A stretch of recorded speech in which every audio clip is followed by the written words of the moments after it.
he and Albert Darlington did to us and the other lost children. They'll go to prison if they're discovered. But if we expose ourselves, we take away that leverage, and perhaps the repercussions won't be that bad.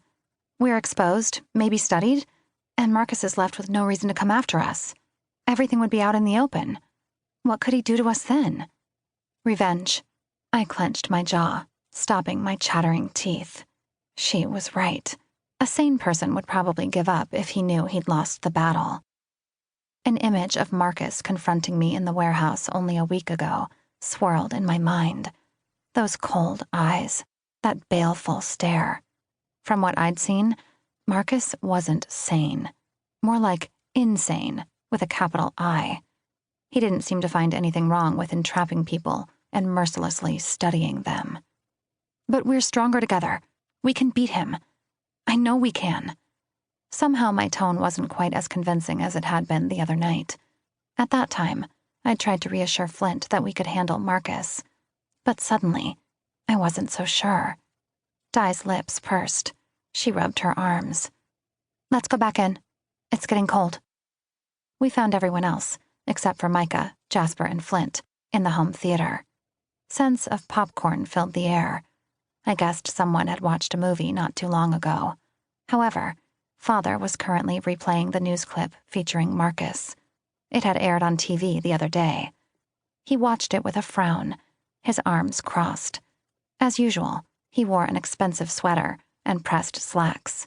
Outside of the Forbidden Hills, Father never wore hiking gear. And despite looking like an aging grandfather, his mind was sharp. The sound of Marcus's voice filled the movie theater room. Goosebumps rose on my arms. In the news clip, Marcus essentially promised to find us and enact revenge for what we'd done to O'Brien's research facility. That facility had housed Project Renatus, the project under which we were experimented on as young children. That project gave us our extrasensory abilities. Father had abandoned the project 15 years ago in hopes of keeping us safe.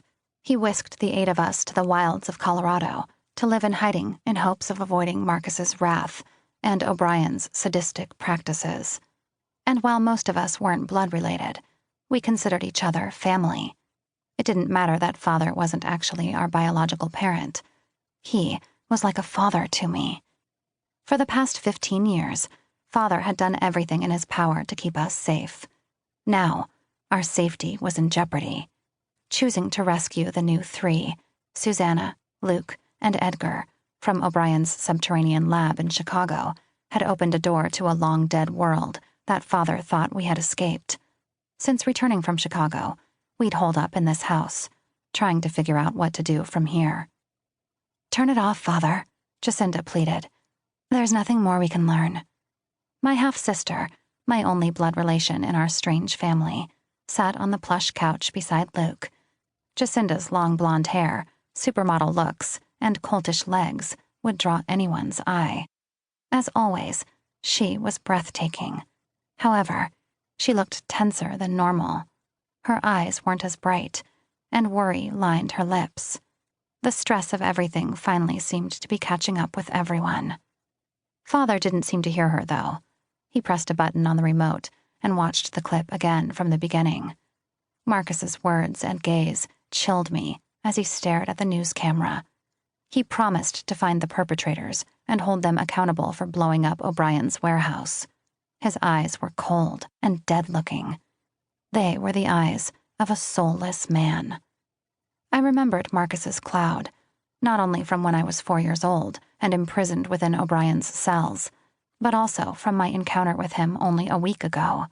His aura, or cloud as I called them, was pitch black and scary-looking.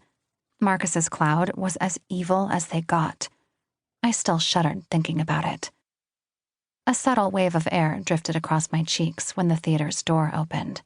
Flint strode in, his broad shoulders and strong pectorals defined in his fitted t-shirt. His gaze warmed when he saw me.